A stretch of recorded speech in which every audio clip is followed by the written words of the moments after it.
In this film, we offer you to take a look at possibilities many of us dream of, but very few believe are possible. Together we'll see there are truly no boundaries. You might have heard about a certain experiment with fish. If you divide an aquarium with a transparent wall, the fish inside won't be able to swim past it. If the wall were to be removed, the fish will remain on the same side for quite some time despite the barrier being taken away. There are many such experiments. Another one involves fleas contained in a closed jar. When discovering such an obstacle, fleas began to jump at just the height of the lid. They continued to do this even when the lid was removed. In yet another example, when a baby elephant is tied to a peg that he cannot pull out, he gives up trying completely. Even when the elephant grows up, he cannot find the strength to run away. In psychology, such behavior is called learned helplessness.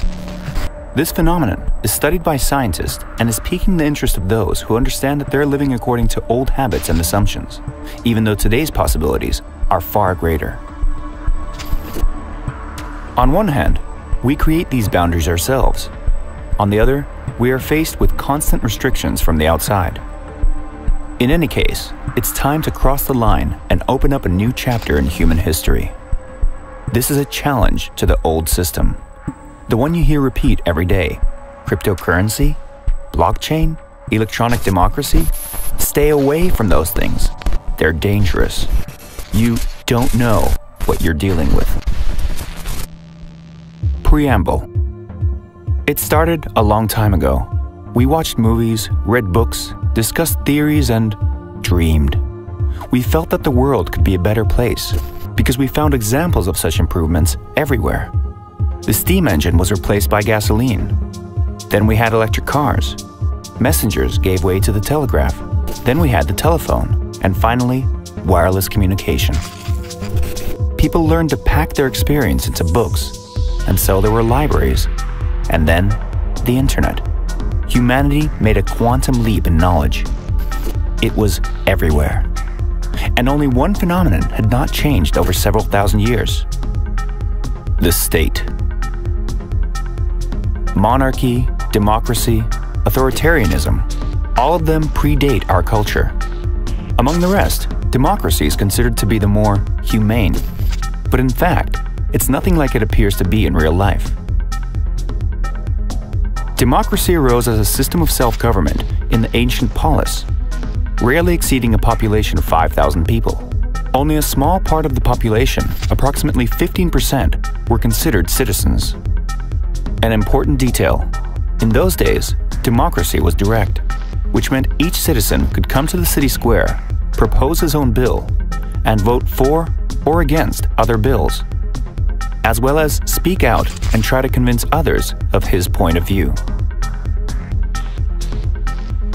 But in time, democracy became representative.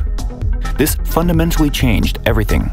Now, we cannot directly express our will when it comes to issues of the state. We delegate members of Parliament and Senate, which officially represent our interests. At least, that's what we've been sold on. But remember, when was the last time someone in Parliament or the Senate voiced your position on taxes, the army, healthcare, or the priorities of your country's development? Instead, we constantly hear of corruption scandals connected with big business lobbying. The concept of democracy remains so on paper, but in essence has become a servant of big business and its apogee, the state. The same thing happened with the Olympic Games. Instead of being an honest competition of body and spirit, it's now a rigged farce put on by the chemical industry, pumping athletes with unknown and undetected dopings. Everyone does it, no one admits it. Those in power justify a representative democracy by explaining that without it, there are no instruments for expressing your civil position. That's a lie. We order products from halfway across the globe, conduct online broadcasts, receive targeted advertisement. There are plenty of technologies. Those in power only want to use it for prohibition and control. The emergence of blockchain drastically changed everything. This technology protects your data and provides a level of freedom previously not available. Faking a paper ballot is much easier than the results of voting via blockchain. But the world has been divided in two: those who see the possibilities of blockchain and its implementation, and those who block pages in Wikipedia and ban the use of cryptocurrencies. Of course, you can't ban blockchain. By now, it's a historical fact, which means that when those in power try to prevent it, they want to retain their control over the people, afraid to hand over control of the state. The state attempts to frighten us, saying we cannot live without it, like parents who don't seem to understand that their children have grown up and are much better integrated into this world than they are. They say we won't be able to feed ourselves or protect our homes from invaders, won't get the proper education and healthcare. But private companies seem to cope with this quite well, and competition has proven to only increase product quality. We are trained to believe that there are areas which cannot function without the state. But think about this. At the start of the century, no one could have imagined that the face of the International Space Program would be changed by a private startup, SpaceX. The same thing is happening in banking. Simple.com began as a simple startup of a few individuals. 10 years later, the service is being used by millions of depositors. The Faraday Technology Corporation allows you to create a car under your own brand, with the help of only a few employees. Thanks to this, you can now start your own automobile brand without any investments. What does this really mean? It means that technology development allows people to independently manage processes that are more and more complex. It means the creation of an alternative form of state, including a decentralized one, is not far off. It's time to go beyond our learned helplessness. Old state. Let's look into the classic example of the state in its general form. Only after sifting through the details can we see the true picture. First, the state means the integrity of its territory. We are used to the fact that this is good because our houses have walls and doors. But does a country need them? Most of our problems don't come from weak borders or external enemies, but from the people who live right next to us. In the 21st century, we realize that our true home is the planet Earth, not a piece of its territory.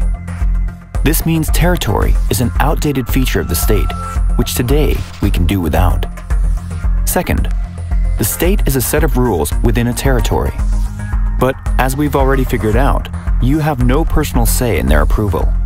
You can't influence them. Whether you like them or not, you must obey them, or be punished. Third, money. We are used to it like the elephant is to the peg. But habitual does not mean rational. Here's how it works. The state prints a certain amount of money and it's poured into the economy. To start a business, an entrepreneur takes money from the bank, pledging to return it with interest. But the money supply that needs to be returned, together with the interest, exceeds the amount that actually exists. So the central bank now prints new money, so the number of bankruptcies does not exceed a limit dangerous to the economy via inflation. The amount of total money increases, but the amount of work people are ready to do for it remains the same or decreases. So we have inflation. Inflation is, in fact, the speed with which the central bank issues new banknotes. If you give it some thought, it becomes clear that once this process is started, it cannot be stopped. There will be more and more money, while the economy stagnates or even declines. Imagine a formula where money will always get cheaper but never depreciate completely. Not the most promising model, but profitable for those who print money. It's crucial to understand that money, as we know it, is simply a concept, and it's not the only one possible. Blockchain has shown that the financial system can be safely decentralized and transparent, and that money can be deflationary, as with the most famous form of cryptocurrency, the Bitcoin. Its dispersal is limited, which means that its price will only go up. But the state forbids any experiments with finances simply because they're afraid of losing control over money, and therefore over the people. Fourth, the army. Does the state truly need it? Today we are sure that even major conflicts should and could be resolved without any violence between people and the state. There exist other legal, informational, and economic premises that show physical violence is obsolete. We're not calling to abandon and dismantle state-run militaries instantly, but in the long term, we want to live on a planet free of weapons. Fifth, mass media. That entity which mixes news, opinions, and theater in such a way as to shape and control public opinion. One way or another, most of their state-sanctioned views come down to maintaining power rather than reflecting the true values of humanity. Vision. We gave it some thought. If people fly into space, use wireless communication and the internet, what can the new state be like? After all, the old one arose out of a slave system and has remained true to its nature, just took on a modern look. As the German philosopher Goethe once said, "None are more hopelessly enslaved than those who falsely believe they are free." What do we need from the state today? We want an economic and legal environment in which we will be comfortable to express ourselves and, together with like-minded people, move towards a common goal. We want to transform the world in accordance with eternal values and advanced technologies. We want the state to be a system with an open source code to which every citizen can contribute and program according to their needs. It should be constantly updated and developed, just as software is, combining both stable builds and new experimental betas. We want to experience a direct democracy and other progressive elements that have become possible thanks to blockchain and other technologies. What does this mean on an everyday level? The state we really need is just a service company where the citizens are its clients, who pay for this or that package of services with their taxes. If the passport of one country gives a visa-free entry to 50+ countries for a 3% tax, and another only allows 10 countries for a 15% tax, the choice is obvious. And this common-sense metric applies to everything else. We want a set of relevant services that are not imposed on us from above, and a set of laws that we choose for ourselves. Forms of marriage, sexual realization, gender identity, use or abstinence from certain substances, even military service, which some might consider just as a 6-month adventure. We are able to decide what we want ourselves. We are the state. And we thought, what steps can be taken today to get closer to the world we want? A world of greater justice and opportunities. We understood that we already have enough tools for this. All we need is to put them together into a working system. We have a vision of what we want. We have people who are ready. There are technical resources and services. All we need is the software and an economic model. The army? Not necessary. Territory? We believe in an extraterritorial state. We used blockchain as our technological foundation and are now focused on developing the economy. What can it be like? Different, a digital revolution, an alternative to what we see in today's state. We also thought, why not do it the other way? What if the state pays its citizens, not the citizens pay the state? This seemingly crazy idea turned out to be real. That's how Decenturion was born. Model. Imagine that the state is not a parasite, but rather a synergistic organism in symbiosis with people. It seems impossible, as some things are impossible in classical mechanics, but in quantum mechanics, they work.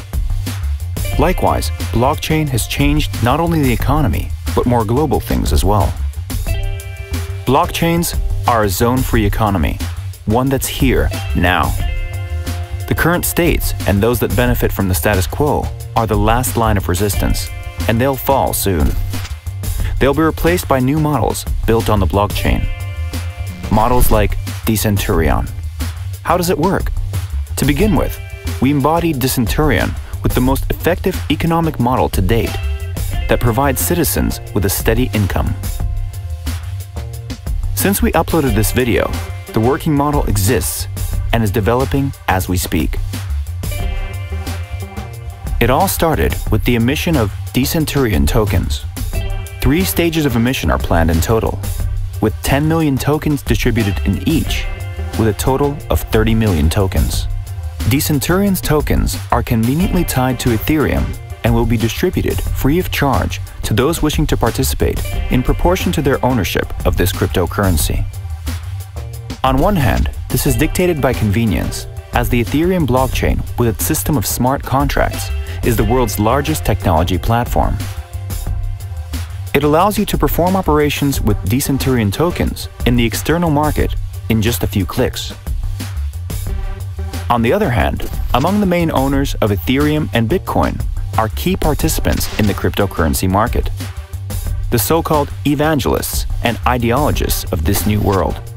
The distribution of Decenturion tokens among them creates an effective first circle, the foundational stone from which the first blockchain state will be built.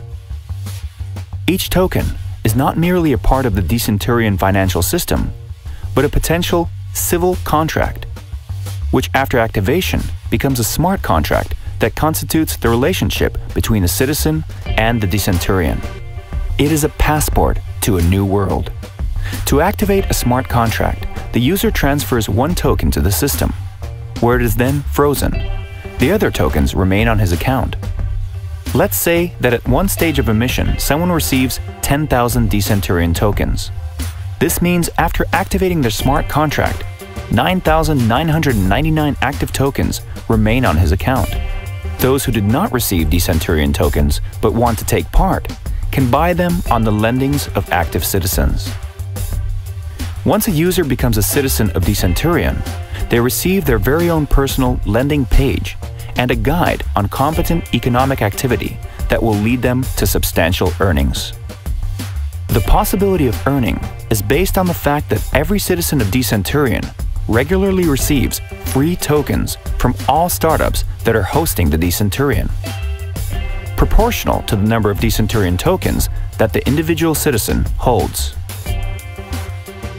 Take, for instance, Mike, who had 10,000 tokens, one in his smart contract plus 9,999 in assets, will now receive 0.033% of the tokens from each startup proceeding to Decenturion. This will amount to 10,000 startup tokens. The citizen will begin receiving such amounts every 2 to 3 days.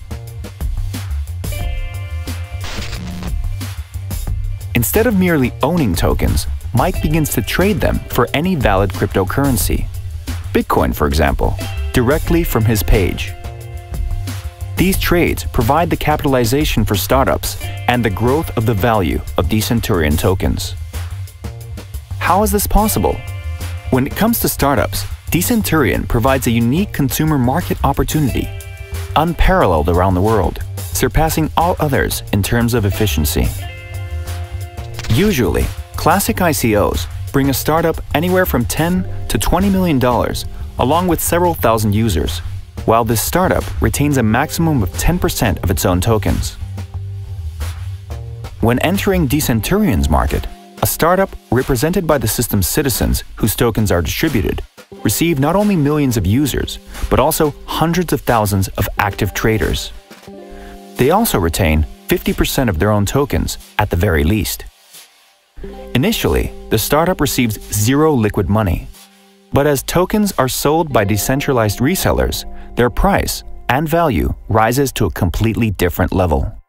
The token economy of a startup that has hundreds of thousands, even millions of users, is incomparable to a startup that has gathered merely a couple of thousand of active users. Such an economy easily reaches hundreds of millions of dollars. Let's compare. To get $10 to $15 million by spending a serious advertising budget, time and effort, with several thousand users remaining, a minimal economy, and 10% of your tokens. Or effortlessly, free of charge, and instantaneously get millions of users, creating a token economy of 100 million, at the same time getting up to 50% of all tokens simply by giving up an insignificant primary fee. Isn't it an obvious choice? As for citizens, their status is represented by 3 key parameters based on the number of Decenturion tokens they own. Money. All incoming tokens of startups arriving at Decenturion are distributed without distinction among citizens, according to the amount of Decenturion tokens they own. Power. Every citizen personally decides the tokens of which startups they accept, they put up for sale, and for what price. Glory.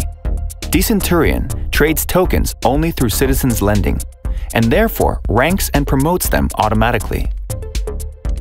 This means that the most significant residents get into the top 10 or top 100 of a city or worldwide. This provides them with additional benefits. After accepting the startup's tokens, a citizen allows each product to enter the domestic market through their personal lending page and advertises, promotes, and sells the tokens themselves. As a result, dozens and subsequently hundreds of token names will be posted on each active citizen's lending page. This means that everyone developing marketing activity and possibly building a sales department can substantially increase his or her income. Here, we have a completely different emission economy. Even if we take the average token holder, one of the top 10,000 users, over time, their annual income should exceed $1 million. When we first thought about the blockchain state, we were overwhelmed with the many ideas such as smart contracts, wiki constitutions, script-based auto law. But soon, we realized that what we needed was a real platform, an operating economy. It will allow us to create an e-government that embodies everything we believe in, and what makes the blockchain real.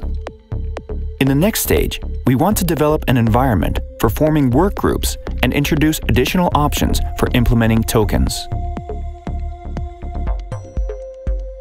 In the future, we want to create tools for direct democracy that let Decenturion citizens regulate political, economic, and social life online and beyond. We wish to provide any citizen who participates the conditions in which to engage in the projects that inspire them. What are you dreaming of? To work on the code of law? Or to develop relationships with regulators? To develop the symbols of social groups? Or social architecture? The main value of Decenturion is the ability of each person to engage in creative work and express themselves together with like-minded people. We believe that people are the true value of the state. Therefore, loyalty to citizens is not only a pledge of success, but the key to existence of future states, which should become client-oriented and competitive. We can create a unique environment in which resistance to development will be minimal. Today, companies do not need such things as legal entities, bank accounts, and tax reporting. They're just a once compulsory measure, an atavism. In the blockchain, all of this is automatic. People simply don't need to waste their time on it. We create a perfect, self-governing society to demonstrate to the whole world an example of the only effective model of state structure. We create a state for the people in which wealth, power, and glory are completely transferred to all citizens. We create a state where resources are transferred not by residents, but to residents. Citizens are a resource, and this resource is a value that cannot be overestimated. Every citizen is a full-fledged shareholder of the Decenturion state and receives income, the right to vote, and publicity directly proportional to the number of tokens that he has in his possession. Every citizen participates in the management of the state, development of the economy, and ideology. Everyone chooses his role, and this role is determined solely by the interests of the citizen. Decenturion is the state with the maximum density of dollar millionaires, outstanding specialists, and creators per capita. To date, it is not only the best consumer market in the world, but also an advanced human experience in the practice of decentralized interaction. Challenge. The state may not be pleased with the Decenturion, but they won't be able to forbid it. That's because Decenturion does not sell anything to its citizens. All tokens are distributed free of charge.